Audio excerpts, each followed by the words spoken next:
Welcome to the Benzino Podcast, where we're calling a spade a spade. Great to be here with you guys today. Caitlin Clark had the internet buzzing, making her appearance last night on NBC Sunday Night Basketball as a commentator in the pregame show. Talked to Melo, Reggie Miller, Mariah Taylor. Caitlin Clark talked about her confidence level that a new deal is going to get done amidst tough CBA negotiations. But I saw something else, and I want to bring it to your attention. We're going to get to the CBA negotiations. We're going to get there. But first, I want to stir the pot. Can I stir the pot, please? Let me stir the pot. You know who's been out of the crosshairs for a little bit? Just a little bit. Coach Stephanie White. Remember what I said? Caitlin Clark. She's doing the Lakers-Knicks game. I wonder if she's going to be breaking down some film, maybe. I wonder if she's going to be saying, hey, it's kind of amazing how JJ Redick is scheming Luka Doncic open here. It's kind of impressive how JJ Redick is calling plays and moving players around on the court that gets Luka Doncic clear shots. The movement that they do that get Luka Doncic the ball. It's kind of impressive. I wondered if she was going to kind of drop some hints to Coach Stephanie about the way that they're using Luka in LA is how I want you to use me in Indiana. She gave us something similar, not the exact same thing, but something quite similar. Please let me know your thoughts in the comments section below. Like the video and subscribe to the channel. That would mean so much to me. Caitlin says she loves watching Luka play. Quote, Luka's amazing. The way he can not only score the ball, but also the way he passes. He can get his defender to move where he wants them to go, and he takes up that space.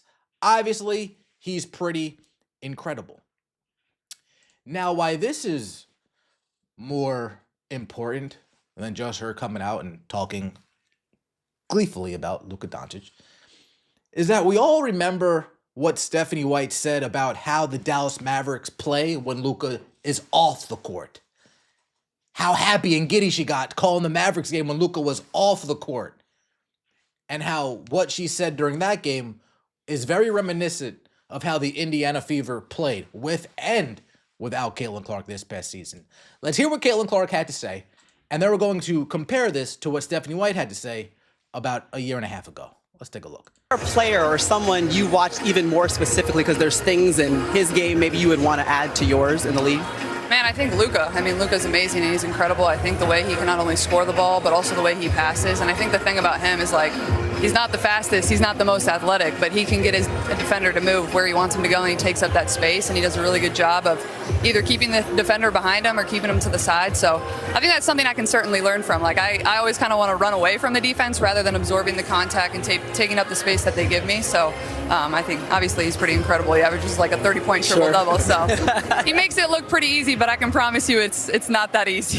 Yeah, he is coming off a triple. All right. Well, Stephanie White, what's your opinion of Luka Doncic? Stephanie White, how do you feel about Luka Doncic? Let's take a look. A wrist sprain in that game and has been out since. And that puts a lot on the plate of players like Spencer Dinwiddie, who just came in, who finds Marshall for the corner three. You see the Mavs just play differently without Luka on the floor. He's a guy who's high usage rate, the ball's in his hands. When he's not on the floor, that ball is moving, it's popping. Multiple players getting involved in action, and everyone's stepping up. Lower usage rate. When Luka's not on the floor, the ball's moving, it's popping. You could just see Stephanie White, how excited she is. Oh, she's moving, it's popping. Oh, well, what if I have Luka, and when Luka's on the floor, we just make Luka a passer to me? Well, now she's doing that with the Indiana Fever and Caitlin Clark. Now, folks, I want to say this. Caitlin Clark pays attention to things. She might not comment on everything publicly on Twitter or social media. She pays attention to things. I would assume she's seen the clip of Stephanie White saying that with Luka Doncic not on the floor. And yes, I am going to read into this and say, you know what? I don't think she's too happy with how Stephanie White utilized her this past season. It's not far-fetched. Shoot, I wasn't happy. I know many of you weren't happy. Decoy Caitlin, pick setter Caitlin, corner three Caitlin. Hey, Caitlin, you just went crazy against the New York Liberty. Calm down now, Caitlin. Let me know your thoughts about that in the comment section below. Am I reaching or am I preaching? Amen. Let's take a look on what Caitlin Clark had to say about CBA negotiations. One of the biggest moments the WNBA has ever seen. Looking forward into the future, what would you like to see happen as you come to a negotiation?